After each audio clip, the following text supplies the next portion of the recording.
ଏକ ସୁନ୍ଦର ଗାଁ ଥିଲା। ନାମ ତାର ସୁନାପୁର। ଗାଁଟିର ଚାରିପାଖେ ଧାନ କ୍ଷେତ ଥିଲା। ଗୋଟିଏ ପୋଖରୀ ଓ ଗୋଟିଏ ଛୋଟ ଜଙ୍ଗଲ ଥିଲା। ଗାଁର ଶେଷ ଘର ଥିଲା ଚାଷୀ ରାମୁଙ୍କର, ଯାହାଙ୍କ ଘରେ ଥିଲା ଗୋଟିଏ ବିଶେଷ କୁକୁଡ଼ା, ବୁଧିଆ ନାମରେ ପ୍ରସିଦ୍ଧ। ବୁଧିଆ କୁକୁଡ଼ା ସାଧାରଣ କୁକୁଡ଼ା ନୁହେଁ। ସେ ବହୁତ ସଚେତନ, ଶାନ୍ତ ଓ ବୁଦ୍ଧିମାନ ଥିଲା। ପ୍ରତି ସକାଳେ ନିର୍ଦ୍ଦିଷ୍ଟ ସମୟରେ ଗାଁର ଉତ୍ତମ ଗଛ ଉପରେ ଚଢ଼ି ଗାଉଥିଲା, କୁକୁଡ଼କୁ କୁକୁଡ଼କୁ ଉଠନ୍ତୁ ସମସ୍ତେ। ତାର ଶବ୍ଦରେ ଗାଁ ଲୋକ ଉଠି ଯାଉଥିଲେ। ମଣିଷମାନେ ନିଜର କାମ ଆରମ୍ଭ କରୁଥିଲେ। ସେଇ ଜଙ୍ଗଲରେ ରହୁଥିଲା ଗୋଟିଏ ଶିଆଳ, ନାମ ଥିଲା ଘରିଆ। ସେ ବହୁତ ଚତୁର, କିନ୍ତୁ ଅଳସ ଓ ଚାଲାକିରେ ସେ ଜୀବିକା ଚଳାଉଥିଲା। ଦିନେ ସେ ଭୋକରେ ମରୁଥିଲା ଓ ଭାବିଲା, ଏହି ଗାଁରେ ବହୁତ କୁକୁଡ଼ା ଅଛନ୍ତି, କିନ୍ତୁ ସେ ବୁଧିଆଟାକୁ ମୁଁ ଧରିଲେ ମୋର ଭୋକ 2 ଦିନ ଶେଷ ହୋଇବ। ତେଣୁ ରାତିରେ ସେ କ୍ଷେତ ଧାଡ଼ିକି ଆସିଲା ଓ ଗଛ ତଳେ ଲୁଚି ରହିଲା। ସକାଳେ ବୁଧିଆ ଗଛ ଉପରେ ଚଢ଼ି ଗାଇଲା।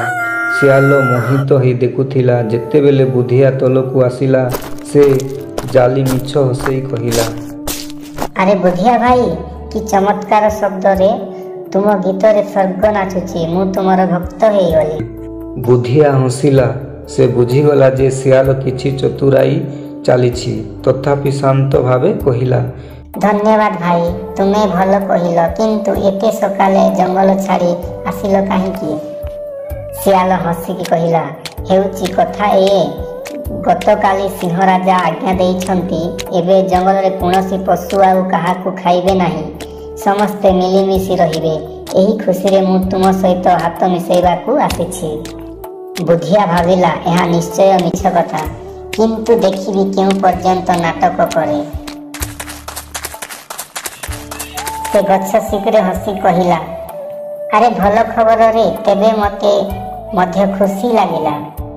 ଏହି ଖବର ମୁଁ ମୋ ସାଙ୍ଗ କୁକୁରମାନଙ୍କୁ ମଧ୍ୟ କହିଦେବି। ସେମାନେ ତ ତଳେ ଆସୁଛନ୍ତି, ଦେଖ। ଶିଆଳ ତଳକୁ ଦେଖିଲା। 2ଟି ବଡ଼ କୁକୁର ଦୌଡ଼ି ଆସୁଛି। ସେ ଭୟରେ ଲାଲ ହେଲା ଓ ଦୌଡ଼ି ଜଙ୍ଗଲକୁ ଫେରିଗଲା। କିଛି ଦିନ ପରେ ଶିଆଳ ଫେରିଲା, ଏବେ ନୂଆ ଯୁକ୍ତି ନେଇ। ଏଥର ସେ ଜଣେ ଜଙ୍ଗଲ ଭିକାରୀ ଭାବରେ ଆସିଲା। ଶରୀର ଉପରେ ମାଟି, ହାତରେ ଛୋଟ ଲାଠି। ସେ କହିଲା, ହେ ବୁଧିଆ ଭାଇ, ମୁଁ ଏବେ ସନ୍ନ୍ୟାସୀ ହେଇଗଲି। ମୁଁ କାହାକୁ ଖାଏ ନାହିଁ, କେବଳ ଉପବାସ ଓ ପାଠ କରି ରହୁଛି। ମୁଁ ତୁମକୁ ଆଶୀର୍ବାଦ ଦେବାକୁ ଆସିଛି। ବୁଧିଆ ହସିଲା, ତାହେଲେ ଭଲରେ ଆପଣ ମୋ ମୁଣ୍ଡ ଉପରେ ଆଶୀର୍ବାଦ ଦିଅନ୍ତୁ, କିନ୍ତୁ ଦୂରରେ ଦିଅନ୍ତୁ। ମୁଁ ଉପରେ ଅଛି, ଆପଣ ତଳେ।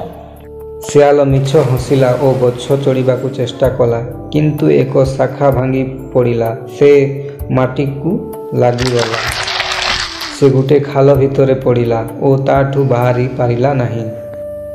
କୁକୁଡ଼ା ହସି ହସି ଗାଇଲା, କେହି ଜଣେ ଅନ୍ୟକୁ ଫାଦେ ଧରେ, ସେ ନିଜେ ଫାଦେ ପଡ଼େ। ଶିଆଳ ଲଜ୍ଜା ଓ ଅଭିମାନରେ ଜଙ୍ଗଲ ଛାଡ଼ି ଦୂରକୁ ଚାଲିଗଲା, ଆଉ କେବେ ଫେରିଲା ନାହିଁ। ବୁଦ୍ଧି, ସଚେତନା ଓ ଶାନ୍ତ ମନ ଯେକୌଣସି ବିପଦକୁ ହରାଇ ପାରେ। ଚତୁର ମଣିଷ ମିଛ ଚାଲ କରି ଅଳ୍ପ ସମୟ ଜିତିପାରେ, କିନ୍ତୁ ସତ୍ୟ ଓ ବୁଦ୍ଧି ଶେଷରେ ସଦା ଜିତିଥାଏ। ଯଦି ଆପଣମାନଙ୍କୁ ଏହି କାହାଣୀ ଭଲ ଲାଗିଥିବ, ତାହେଲେ ଚ୍ୟାନେଲକୁ ଲାଇକ୍ ଏବଂ ସବସ୍କ୍ରାଇବ୍ କରିଦେବେ।